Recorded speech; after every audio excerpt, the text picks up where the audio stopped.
자, 오늘 우리에게 주신 말씀은 신약 성경 로마서 1장 8절 한 절입니다.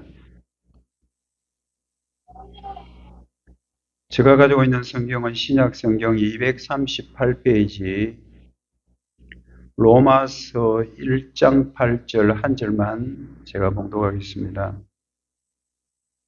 하나님의 말씀 들으십시오. 먼저 내가 예수 그리스도로 말미암아 너희 모든 사람에 관하여 내 하나님께 감사함은 너희 믿음이 온 세상에 전파됨이로다. 아멘. 오늘은 가장 먼저 감사할 것이라는 그런 제목으로 말씀 전하려고 합니다. 오늘 이 본문 주제를 잠깐 보면요, 바울은 성도들의 믿음이 온 세상에 이렇게 전파되는 것에 대해서 감사했다 이고요.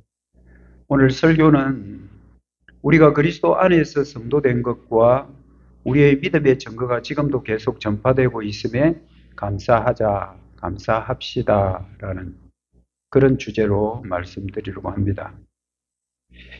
여러분, 부부들이 그 찍은 사진을 이렇게 젊었을 때 하고 나이가 들어서 찍은 사진을 비교를 해보면 좀 한 가지 특징이 있다고 그래요. 심리학자들이 하는 말인데, 젊었을 때 사진을 찍을 때는 이 아내가 남편에게 이렇게 약간 이렇게 기대서 이렇게 사진을 찍는다고 그래요. 근데 나이가 자꾸 들어가면 이제 남자가 남편이 아내에게 이렇게 기대가지고 이렇게 사진을 찍는다고 그래요. 뭐 제가 사진을 다 찾아서 그래 보지는 않았지만 그 말이 그럴싸한 게, 젊었을 때는 아무래도 아내가 남편에게 좀 의지를 해서 좀 살고, 이제 나이가 들어갈수록 이제 남자들이 오히려 여자에게 이렇게 약간 기대어서 사는 그런 심리를 묘사했다고 해서 사진도 그렇게 나타난다라고 그렇게 말합니다.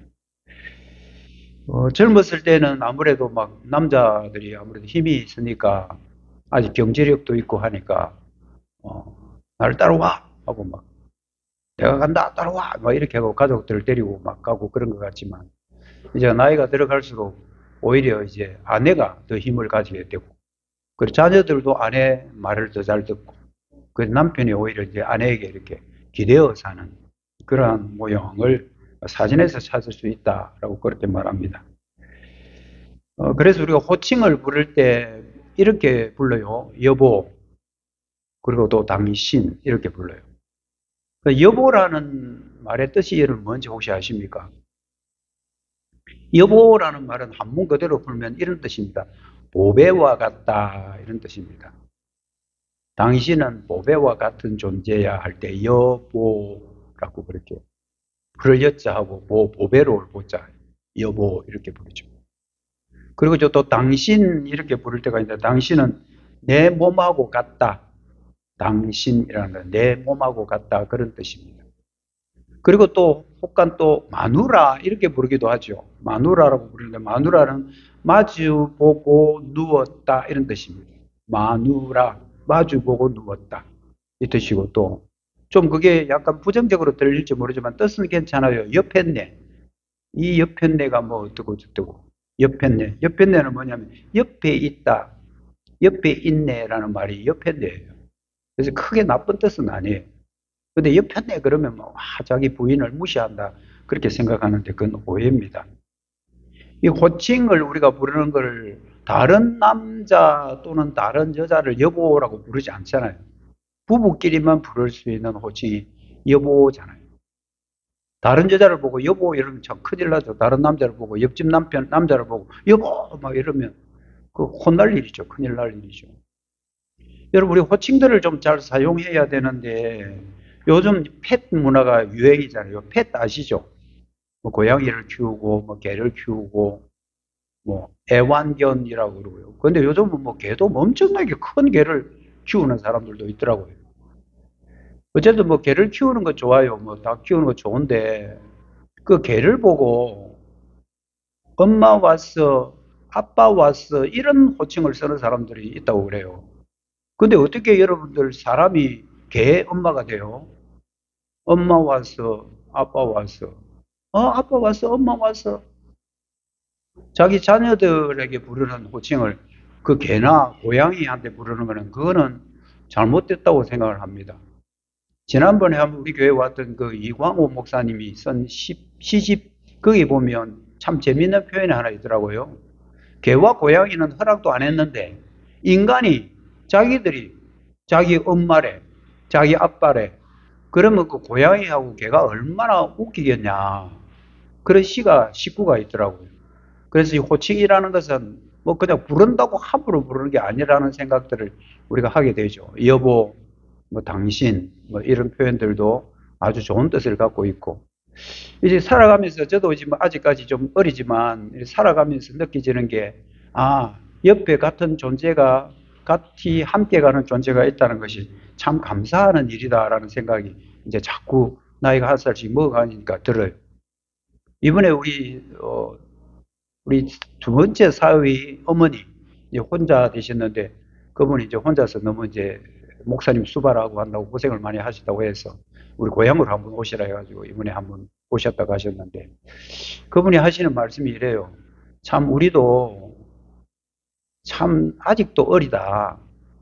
지금 연세가 벌써 뭐 70이 넘으신 분이 우리는 아직도 어리다. 지금도 계속 배워갈 게 있다.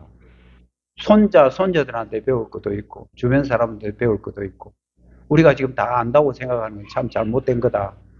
아기를 낳고, 아기를 키우고, 그리고 나서 또 손자가 태어나고, 또 손자를 키우고, 이렇게 해야 이제 조금씩 사람이 되어가는 것 같습니다라는 말을 하시더라고요.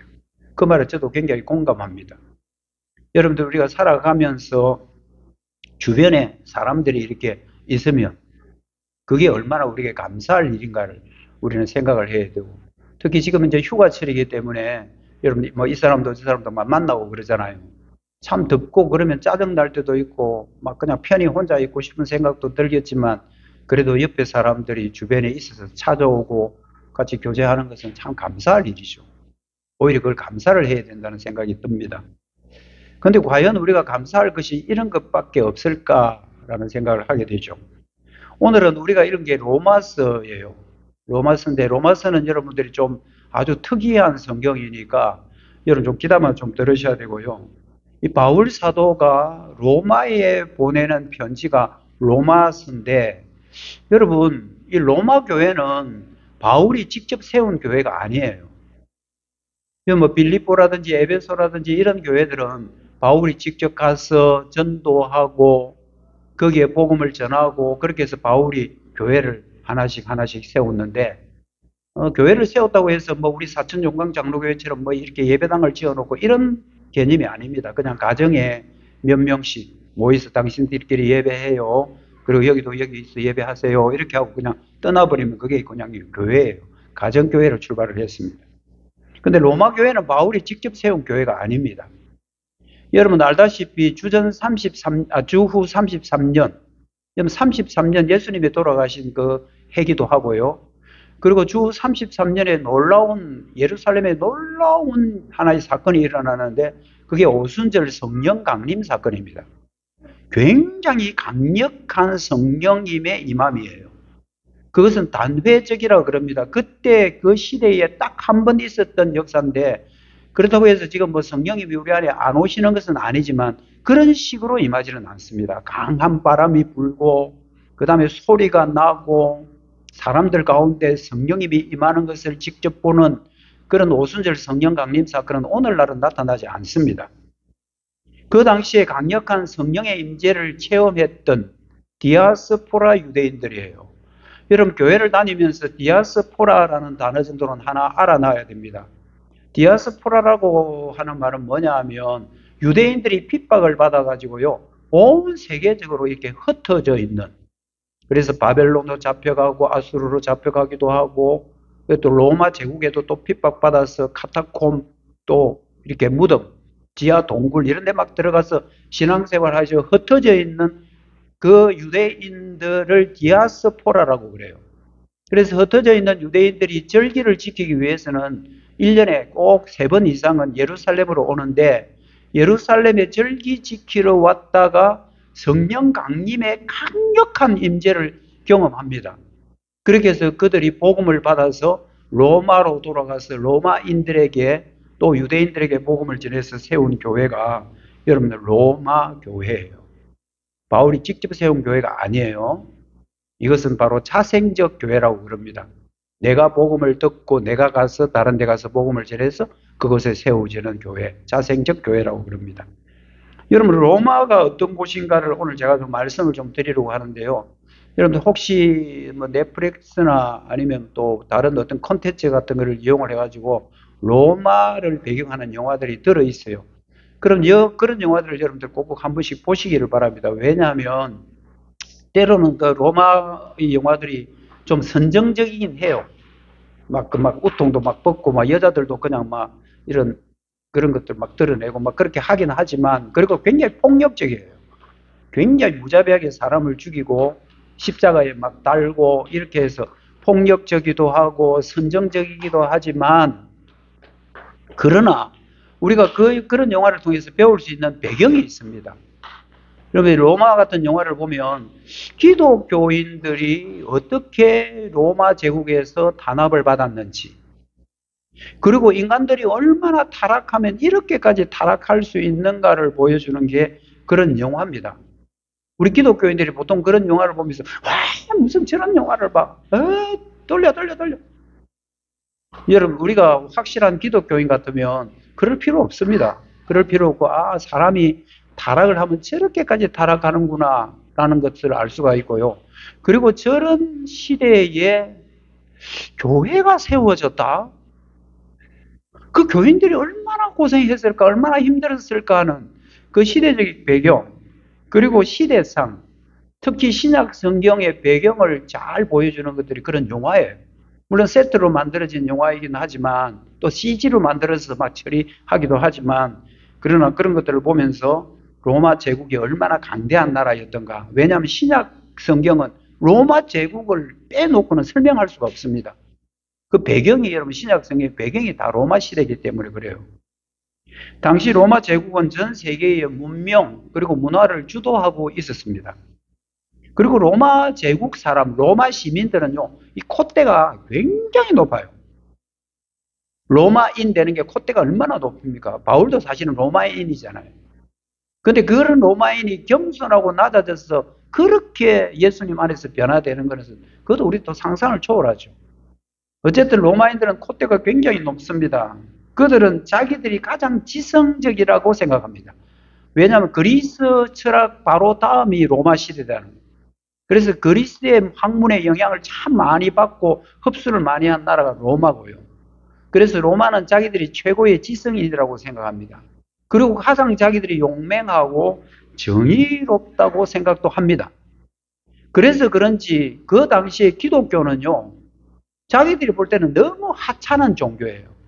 에이, 뭐 저런 교가 있나? 적어도 뭐 힘있고 파워 있는 이런 신을, 포세이돈 이런 신을 섬기고 해야 되지. 제우스 이런 신을 섬겨야 되지. 저 열악한, 저 유대 십자가에 달려 죽었다고 하는 예수, 저 사람들 믿는 저 사람들은 너무 폄훼를 한 거예요. 그래서 로마 제국이 기독교인을 엄청나게 박해합니다. 그래서 기독교인들이 핍박을 엄청 받아요. 적어도 300년까지는 그래요. 한 300년 동안은 엄청난 핍박을 받습니다. 그래서 바울 사도가 로마의 교회가 세워졌는데, 그 로마 제국에서 핍박받는 그 그리스도인들에게 좀 격려를 좀 해야 되겠다, 위로를 좀 해야 되겠다 해서 편지를 써서 보내는데, 그게 로마서입니다. 오늘 우리가 읽은 로마서예요. 오늘 우리가 읽은 본문 주제는 딱 한 절로 되어 있지만요, 굉장히 중요한 것들을 함축하고 있습니다. 이 한 절이 전체의 복음이라고 해도 과언이 아닐 만큼 굉장히 중요한 말씀입니다. 여러분, 로마서 1장 8절은 오늘 집에 가서든 여러분들 한 주간 보내면서 웬만하면 암송을 한번 해보시죠. 그래서 오늘 들었던 말씀을 기억해놨다가 나중에 암송하면서 또 한자 한자에 담겨있는 그 깊은 뜻들을 여러분들 한번 새겨보시면 굉장히 여러분들의 힘이 되고 위로가 될 겁니다. 오늘 본문 주제의 핵심은 감사입니다. 그래서 8절 중반절에 보면 내가 하나님께 감사함은, 그래서 오늘은 감사에 대한 주제예요. 감사함은, 내가 감사함은 무엇을? 먼저 내가 감사할 것은, 이것은 우선적으로 감사할 것이라는 말이에요. 우리가 감사할 것 참 많아요. 따지고 보면 참 감사할 게 많아요. 우리가 너무 크고 좋은 것을 기대해서 그렇지, 그냥 그런 거 다 제껴놓고 그냥 평상시에서 작은 것 하나하나 생각하면 감사할 게 참 많죠. 그렇게 감사할 것도 많지만 그러나 우선적으로 감사해야 될 것이 있더라. 바울이 지금 말합니다. 바울이 성령의 감동으로 기록된 이 로마서에 보면 감사할 것 참 우리 주변에 많지만 우선적으로 감사해야 될 것이 있더라는 겁니다. 그래서 오늘은 첫 번째, 무엇을 가장 먼저 감사를 해야 되는지 이거 하나 하고요. 두 번째는 누구에게 감사를 해야 되는지. 그건 뭐 하나님께 감사하는 거지. 뭐 간단한 것 가지고 뭐 목사님 그럽니까? 근데 여러분들 하나님이긴 한데 어떤 하나님인가가 또 문제입니다. 두 번째 그렇고요. 세 번째는 감사하지만 더 감사해야 될 것이 있더라는 거예요. 이 세 가지 큰 카테고리, 주제를 가지고 말씀드리려고 합니다. 우리가 가장 먼저 감사해야 될 것은 8절에 나와 있습니다. 먼저 내가 예수 그리스도로 말미암아 너희 모든 사람에 관하여 하나님께 감사함은, 여기 뭐 관하여라는 말은 번역을 조금 바꿀 수 있는 게요, 인하여, for or you 이렇게 되어 있는데요, 뭐 때문에, 너희들 때문에 내가 감사한다. 바울이 지금 첫 번째로 감사하는 것은 사람입니다. 여러분 혹시 사람들 감사해 보셨습니까? 물론 어버이날 되면 부모님에게 감사도 하고요. 어린이날 되면 우리 아이가 잘 자라나줘서 감사하죠. 뭐 그런 절기 때는 뭐 어떤 특별한 축제일 때는 그럴지 모르지만 여러분 평상시에 그냥 사람으로 인해서 감사해 본 적이 있습니까? 오히려 여러분 사람은 여러분에게 방해꾼이 되지 않던가요? 스트레스 주는 사람. 그래서 사람 만나기 싫어. 난 저 사람 가까이 안 갈 거야. 그래서 사람 만나는 걸 굉장히 꺼려하는 시대가 오늘 이 시대예요. 그런데 바울은 가장 먼저 무엇을 감사하느냐 하면요, 사람을 감사하는 거예요. 사람에 관하여, 사람 때문에 감사합니다. 그런데 사람이라고 해서 그냥 이 세상의 모든 사람 때문에 감사하는 것은 아니에요. 아니고 바울은 뭐라 그럽니까? 너희 모든 사람으로 인하여, 너희들 때문에. 바울이 지금 너희라고 하는 것은 누구를 가리키는지 아시겠죠? 로마에서 신앙생활하고 있는 로마 교회 성도들이에요. 바울은 로마 교회 너희들 때문에, 당신들 때문에, 당신 사람들 때문에 내가 너무 감사하다. 여러분 사람이라는 들어가는 말이 들어가면 굉장히 특징이 있는 겁니다. 남자친구하고요, 남자 사람 친구하고는 달라요. 여러분 그런 말 들어보셨습니까? 남자 사람 친구? 남자친구입니까? 남자 사람 친구입니까? 이렇게 물어요. 그 남자친구는 그냥 남자친구 남친이에요. 근데 남자 사람 친구는 뭐냐 하면요, 자기 직장 동료들 가운데 남자들, 그런 사람들하고 가까이 지내는 사람, 그 사람이라는 말을 집어넣어요. 여러분 지금 바울이 사람으로 말미암아 감사한데 그 사람은 누구냐면 너희 사람들인 거예요. 로마에 있는 너희 사람들 때문에 내가 너무너무 감사한다. 여러분 로마에 있는 성도들 때문에 바울이 왜 이렇게 특히 감사를 할까? 그건 뭐냐면 이 로마 사람들이 아까도 얘기했지만 콧대도 높고요, 자기들이 세상에서 제일 지성인 줄 생각하고 제일 강한 사람이라고 생각해가지고 사람들을 굉장히 무시해요. 그리고 로마 시민권이 없는 사람들은 대부분 그냥 노예예요. 로마 시대의 노예들이 얼마나 많은지 모릅니다. 노예는 사람 취급 못해요. 주인이 그냥 죽여도 되고요, 주인이 쫓아내도 되고요. 얼마든지 그거는 짐승같이 취급하는 데가 로마 시대의 노예들입니다. 그러니까 그 기독교를 얼마나 탄압했겠습니까? 로마 사람들이 항상 이런 말을 합니다. 제일 즐겨 쓰는 말이 뭐냐면 구원자. 여러분 구원자라는 이런 말도요, 사실 바울 사도가 로마에는 편지를 쓸 때 또는 신약 성경을 기록할 때 로마에서 사용하는 용어들을 굉장히 많이 차용해요. 빌려 써와요. 여러분, 구원자라는 말이 우리가 생각할 땐 구원은 우리가 예수님 믿고 우리가 죄에서 구원받았다 그렇게 생각을 하지만 이 구원이라는 단어는 로마 시대 사람들이 즐겨 쓰던 단어입니다. 우리는 정복자가 아니야. 우리는 구원자야. 이렇게 말합니다.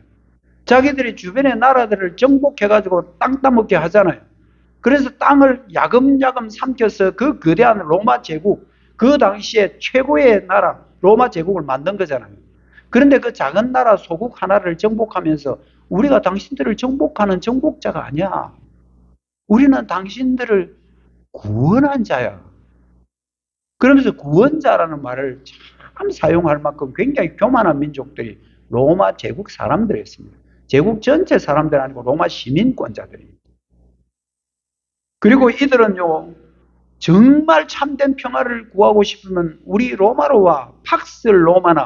팍스 로마나라는 말이 있는데 이거 뭐냐면요, 자기들만이 참된 평화를 줄 수 있다고 생각하는 그런 민족들이 로마 시민들입니다. 평화는 딴 데 없어. 우리 시민 되면 돼. 돈 주고 사든 뭐 빌부터 그냥 아부를 하든 로마 시민 되면 그게 진정한 평화야. 팍스 로마나. 여러분, 사실 그 평화라는 그 단어도 사실 바울이 거기서 인용한 거예요. 인용해가지고 너희들이 말하는 평화는 이런 거고 너희들이 말하는 구원은 이런 거지만 진정한 평화는 이거다. 진정한 구원은 이거다. 라고 하면서 바로 복음을 전가하는 바울의 하나의 어법이라 그럴까, 화법입니다. 여러분, 로마는 그 당시에 최첨단 문화를 갖고 있었습니다. 여러분, 최첨단 문화라고 하는 것은 타락된 문화입니다. 엄청나게 쾌락을 위주하고 있고요. 인간의 본성대로 움직이는 것이 자기들의 문화라고 생각을 합니다. 이렇게 타락한 도시에 교회가 세워지고 그런 핍박과 환난 가운데서도 성도들이 있다는 이것이 바울은 너무너무 감사한 거예요. 여러분, 악의 도시에 교인들이 있다. 여러분, 이슬람권에 있는 나라에 그 교회가 있고 성도들이 있다.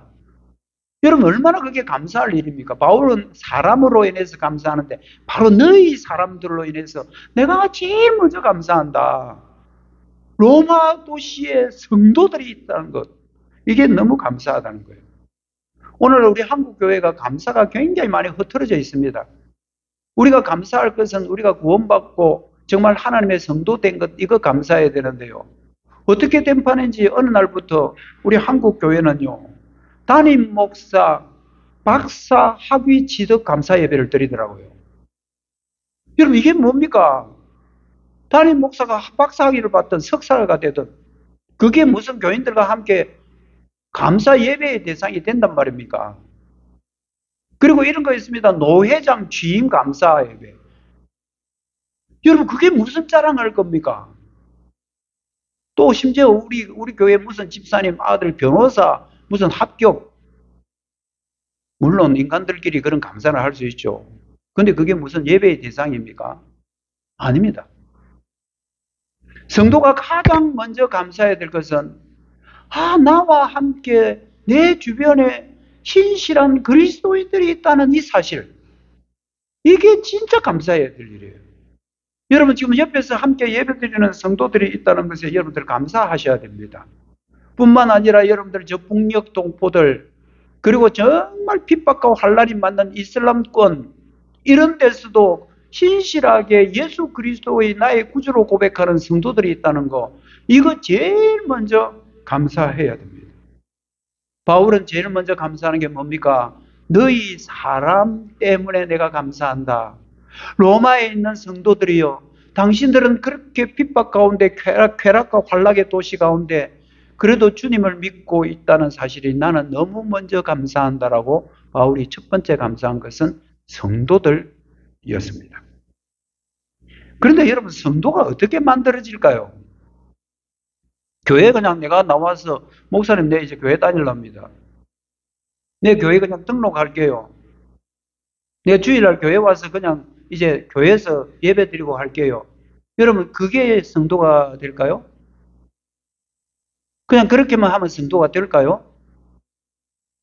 여러분, 성도는 어떻게 되느냐 하면 바울이 바로 그 뒤에 말하고 있는 굉장히 중요한 인물이 있습니다. 8절 상반절에 보면 예수 그리스도로 말미암아입니다. 여러분, 이거는 아무리 강조해도 절대로 지나치지 않습니다. 여러분, 예수 그리스도로 말미암아 성도됩니다. 할렐루야. 예수님 때문에 성도됩니다. 여러분, 예수님 빼놓고는 성도라고 할 수 없습니다.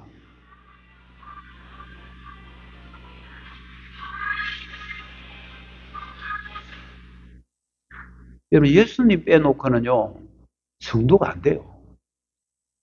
오늘 여러분들 이 말씀 귀에 딱 담고 마음에 담으셔야 돼요. 어떤 사람은 이런 사람들이 있더라고요. 나는 교회는 안 나가지만 하나님을 믿어요. 이런 사람들이 있어요. 그런 사람 많이 봤어요. 전도를 해보면, 목사님, 나는 교회는 안 가지만 나는 집에서 하나님은 믿어요. 여러분, 그것은 엉터리입니다. 여러분, 거짓말입니다. 여러분, 하나님 믿으면, 저 사람 하나님 믿는단다. 하나님 믿으면 저 사람도 우리처럼 성도로 인정해주자. 천만의 말씀입니다. 여러분, 하나님을 믿는다고 성도가 아니고요. 잘 들으셔야 됩니다. 오해 없기를 바랍니다. 예수 그리스도를 말미암아 하나님을 만나는 겁니다. 예수님을 통해서 하나님을 믿게 되는 겁니다. 예수님 빼놓고 내가 하나님 믿는다는 것은 거짓말이다, 이 말입니다.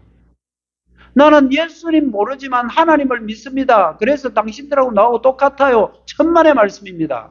성도는 어떻게 되느냐 하면 예수 그리스도로 말미암아 하나님을 믿는 사람.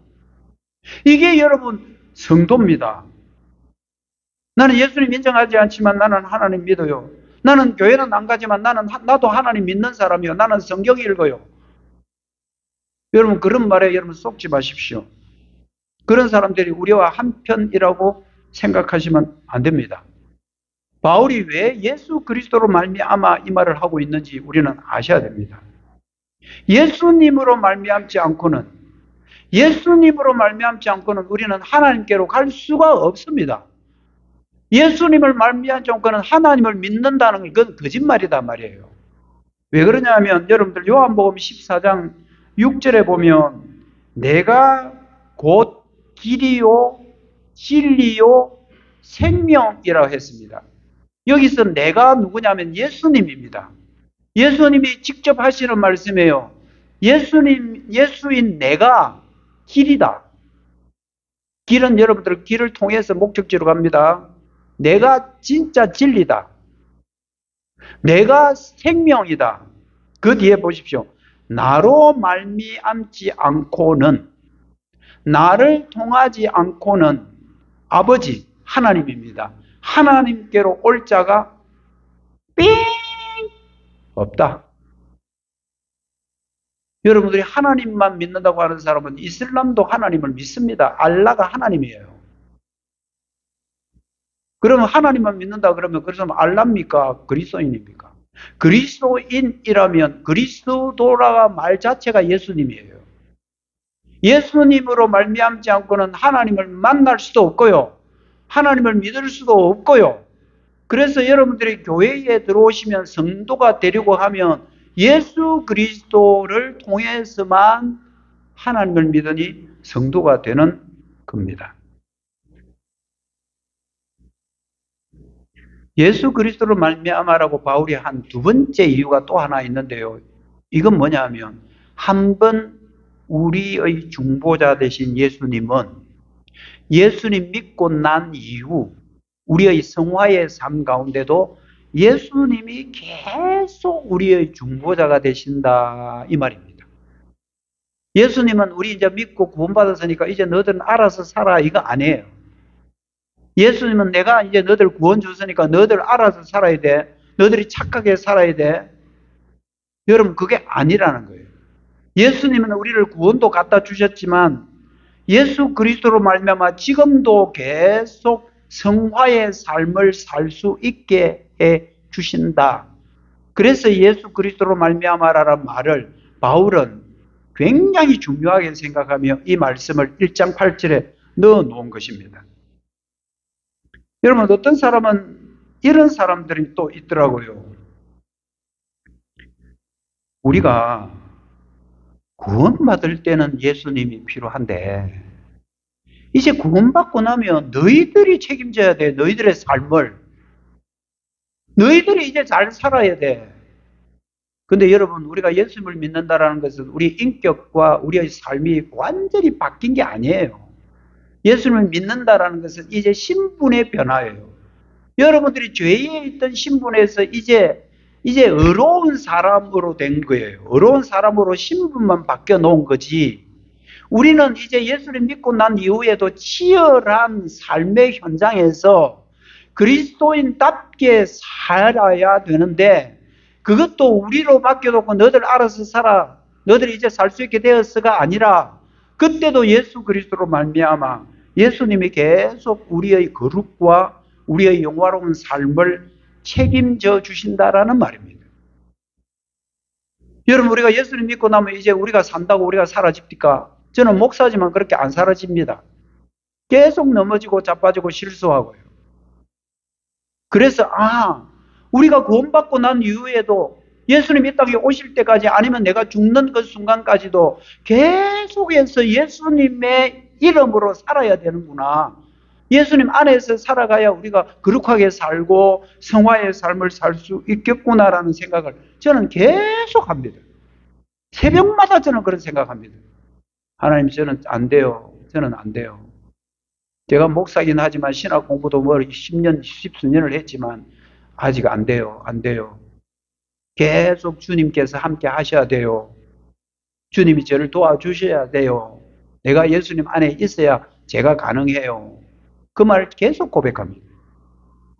여러분, 예수님은 구원받을 때도 우리의 예수님이시지만 우리가 성화의 삶을 살아가는 이 삶의 어간, 이 어간에도 우리는 계속 예수님 안에서 예수님의 이름으로 우리는 거룩해져 가고 성화되어 간다는 사실을 여러분들 꼭 믿으셔야 합니다.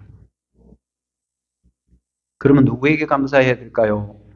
8절 중반절 보면 내 하나님입니다. 그냥 하나님 아니에요.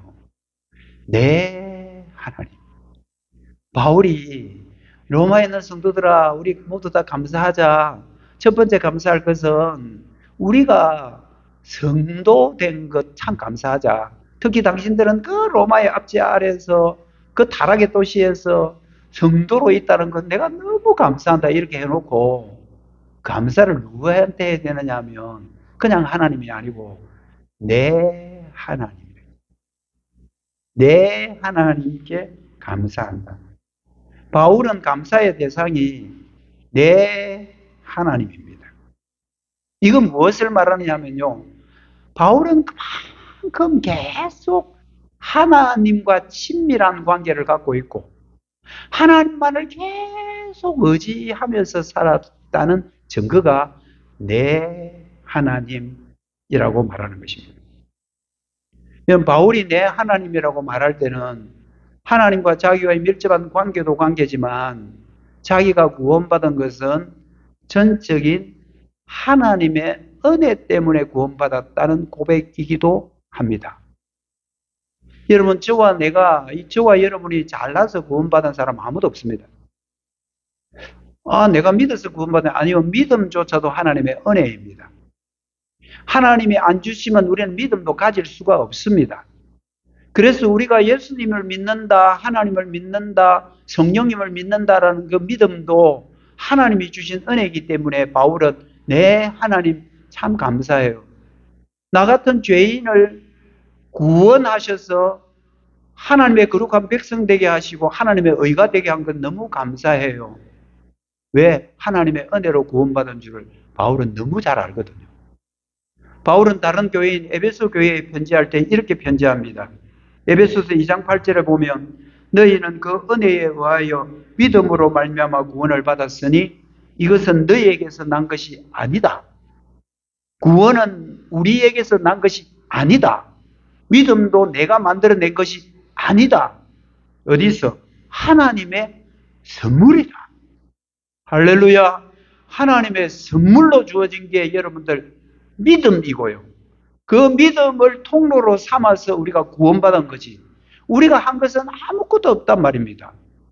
여러분, 제일 위험한 사람이 어떤 사람이냐 하면, 제가 최근에 생각한 건데, 제일 위험한 사람이요, 교회 예수님을 믿지 않고 복음을 갖지 않으면서 자기 스스로 제일 어렵다고 생각하는 사람. 제일 위험한 사람입니다. 여러분, 이런 사람들 있잖아요. 자기만큼 올바르게 사는 사람이 없다는 거야. 내만큼 어렵게 사는 사람이 이 세상에 있으면 나와봐라는 거야. 그게 우리는 인간의 어라 그래요. 그 인간의 어를 엄청나게 신뢰하고 의지하던 사람이 어느 한 구석에 자기의 허점이 드러나서 그 부분이 구멍이 나버리면 삶 전체가 다 무너져 버립니다. 그러면서 내가 쪽팔려서 못 살겠다는 거지. 그러면서 여러분들 저 높은 절벽 위로 올라가고요. 다리 위로 올라가고요. 농약 찾고요. 제가 표현 안 해도 알겠죠. 극단적인 선택하는 거예요. 근데 이런 사람들은 그렇지 않아요. 그래, 나는 참 죄인이고 나는 내가 아무래도 뭐가 잘 안 되겠어.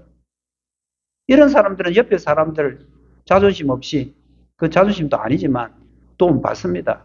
내가 참 안 되니까 내가 좀 도와줘. 나 요즘 힘들어. 좀 기도 좀 해줘. 안 믿는 사람들조차도 그렇게 합니다. 제일 위험한 사람, 안 믿으면서도 자기 의에 빠져 있는 사람, 제일 위험한 사람입니다. 우리는 여러분들 우리의 의가 아니잖아요. 예수님으로 말미암아 하나님의 은혜로 구원받아서 하나님의 의가 우리에게 지금 덮여져 있기 때문에 우리 의는 다 사라지고 감춰져 버렸고 예수 그리스도의 의로 딱 덮여 있기 때문에 우리는 그래도 안전하지만 예수님도 복음도 안 믿고 자기 혼자 제일 잘나고 똑똑한 사람, 이런 사람들은 뭔가 하나가 뻥끗 나쁘고 실패해버리면 바위에 올라가서 떨어져 버리는 거예요. 그래서 로마인들의 최고의 영광이 뭔지 압니까? 그들은 전쟁에 실패하고 돌아오면 자기 스스로 목숨 끊는 게 최고라고 생각해요. 자기 칼, 자기 찔러. 그걸 전부 다 또 미화시키고요. 여러분, 참 위험한 겁니다. 우리는 항상 하나님의 은혜로 구원받았습니다. 하나님의 은혜로 구원받았습니다라고 그렇게 생각해야 되고요.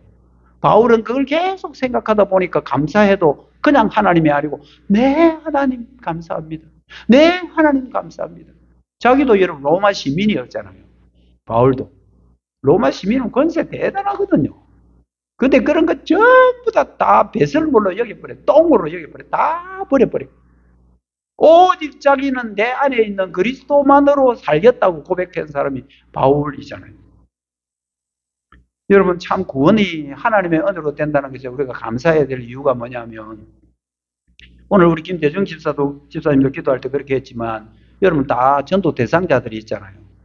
전도 대상자는 있는데 여러분들이 직접 복음 전하지 않고 그 사람이 교회를 안 온다 하더라도 다른 사람에 의해서 복음이 전거되고 어떻게 했든 하여튼 그 사람이 교회를 나간다는 소식을 듣게 될 때 여러분 그 감격은 엄청나죠. 엄청나죠. 그러나 그보다 더 감사해야 될 게 있다고 바울은 마지막으로 말합니다. 그게 여러분 8절 하반절입니다. 왜냐하면 너희 믿음이 온 세상에 전파됨이로다. Because, 왜냐하면이 제일 문장 앞에 나가요. 굉장한 강조입니다. 왜냐하면 진짜 감사할 게 뭐냐면 너희들의 믿음이 세상에 계속 전파된다는 거다. 이건 너무 놀라운 거다. 여러분 얼마나 복음이 세게 로마 시대에 전파됐냐면요. 300년, 주전 300년 그때는요. 로마 황제가 기독교 인정한다 선포해버렸어요. 이제 기독교를 인정하겠다 로마 제국에서. 근데 나중에는 어떤 선포까지 하냐면 우리 로마 제국은 이제 오늘부터 전부 다 기독교인이야. 여러분 그런 현상이 도대체 어디 있습니까? 나라 전체가 그냥 기독교인이에요. 이제 기독교인 아닌 사람들은 고통이에요. 여러분 그렇게 복음이 얼마나 세게 전파됐으면 그렇게 초라하게 시작한 로마 교회가 이제 몇 사람 가정에서 예배드리다가 이들의 믿음들이 전파되는 것을 바울은 너무 감사합니다. 바울은 300년까지 살지도 않았습니다. 68년에 순교당하잖아요. 로마 네로 황제에 의해서. 죽잖아요. 그런데도 이미 이렇게 감사하는 거예요. 너희 믿음이 계속 전파될 거다. 그만큼 복음의 능력은 있을 거야. 그러면서 감사하고 있는 거죠. 너희들이 지금은 비록 핍박을 받고 있지만 너희들의 믿음이 언젠가는 전파될 때가 올 거다라고 하면서 위로하는 말이 로마서 8장 17절에 이렇게 나옵니다. 자녀이면 또한 후사, 곧 하나님의 후사요 그리스도와 함께하는 후사니 우리가 그와 함께 영광을 받기 위해서는 고난도 받아야 된다. 너희들이 지금 고난받고 있지만 언젠가는 그 고난이 영광으로 바뀔 날이 올 거야 라고 하면서 바울은 그렇게 위로했습니다. 그리스도인들은 로마 황제를 믿지 않는다고 해서요. 불에 태워 죽임을 당했고요. 그 시신을 시커멓게 끔덩이 수트로 된 그 시신을 여러분 저작거리에다 덜럭 달아놓고 사람들로 하여금 모델 케이스로 잡아라. 너희들이 로마 황제를 섬기지 않고 우상을 섬기면 이렇게 된다라고 하면서 그리스도인들을 그렇게 핍박했습니다. 그래도 감사하는 것은 뭐냐 하면 그 가운데서도 그 고난을 견디는 사람들이 있더라는 거예요. 로마서 8장 38절 39절입니다. 사망이나 생명이나 천사들이나 권세자들이나 현재일이나 장래일이나 능력이나 높음이나 깊음이나 다른 아무 피조물이라도 우리를 우리 주 예수 그리스도 안에 있는 하나님의 사랑에서 끊을 수 없다. 핍박 가운데 있지만 그들이 견딜 수 있었던 것은 하나님이 끝까지 붙들고 있었다. 고난받는 성도들을 하나님이 계속 박수치고 응원하면서 그래 지금은 힘들지 어렵지 그러나 너희들이 영광을 차지할 때가 올 거야 하면서 딱 부둥켜 안고 있었기 때문에 이길 수 있었다는 겁니다. 하나님도 모르고 복음도 모르는 사람은 지금도 기독교인들을 탄압합니다. 로마 시대와 같은 그런 탄압은 없다 하더라도 기독교에 대한 빈정거림과 야유는 얼마나 계속되는지 아십니까? 요즘 목사라 그러면 킹 합니다. 옛날에는 안 믿는 사람이냐 목사라 그러면 그래도 아이고 예 목사님 이러지. 근데 요즘 목사님 이러면 그러면서 목사님이 비리가 어떻고 맞습니다. 목사도 연약한 인간입니다. 그래서 당신이나 내나 다 복음이 필요한 거예요 이 말이에요. 나도 당신도 복음이 필요하지만 나는 그래도 복음 받았지만 당신은 욕은 하지만 복음은 안 받았잖아요. 얼마나 기독교인들을 폄하하고 욕하는지 모릅니다. 왜 그럴까요? 아직 복음을 모르고 하나님을 모르기 때문입니다. 여러분 자기들이 하나님의 존재를 인정을 안 합니다. 하나님이 어디 있어요? 그래 당신이 인정하지 않는다고 해서 하나님이 없는 건 아니야. 당신이 인정하지 않을 뿐이지 하나님은 계셔. 여러분 이게 복음의 핵심입니다. 여러분 절대 기죽지 마시고요. 여러분들 기도 안 믿는 사람들이 교회 욕 좀 한다고 여러분 그게 5,6월에 무슨 뭡니까? 콩깍지입니까? 픽 비틀듯이 하지 말고 그래 해봐. 네가 아무리 그래도 하나님은 살아계셔. 네가 아무리 그래도 복음은 살아있어. 속으로. 아이고 알겠습니다 하고 속으로. 네가 아무리 그래도 네만 안 믿는 거지. 하나님은 살아계신 거예요. 그럼에도 불구하고 믿음을 지켜온 그 그리스도인들로 인해서 바울은 감사했고요. 그것은 내 하나님이라고 감사했고요. 그리고 지금도 그 믿음이 계속 증거되고 있고 언젠가는 영광의 그날이 올 것을 믿었기 때문에 바울은 감사했던 것입니다.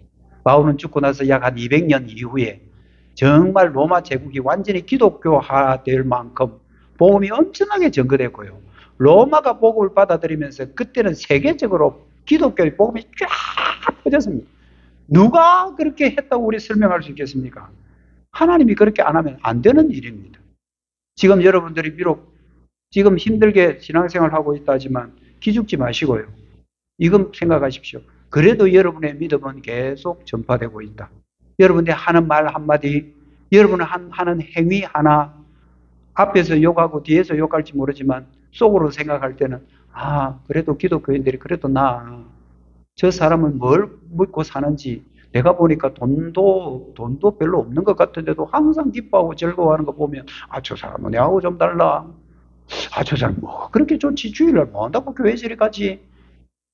그럼 그 사람들이 혼자 생각할 때는 진짜 하나님이 있는가 본데 있나 없나 있나 없나 그래도 저 사람도 있는 것 같기도 하고 없는 것 같기도 하고 헷갈리는 거예요. 여러분들 참 오늘도 교회 잘 오셨습니다. 여러분들이 감사해야 될 거 뭘 감사해야 되냐면 여러분과 함께 신실하게 신앙생활을 하고 있다는 여러분 주변에 성도가 있다는 것에 늘 감사하시고요. 성도는 오직 예수님으로 통하지 않고는 성도가 안 된다라는 사실을 꼭 기억하셔야 됩니다. 예수님이 우리의 중보자시고요.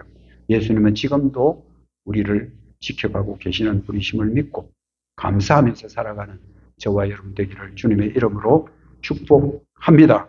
기도하겠습니다. 하나님 감사합니다. 예수 그리스도로 말미암지 않고는 성도가 될 수 없다는 사실과 로마 교회의 핍박 가운데도 성도가 있다는 사실에 먼저 감사했다는 사실과 지금도 예수 그리스도가 우리의 삶 가운데 함께 하신다는 사실과 지금도 우리의 믿음이 전파되고 있다는 사실에 늘 감사하며 살아가는 우리 언약의 백성들 되게 하여 주시옵소서.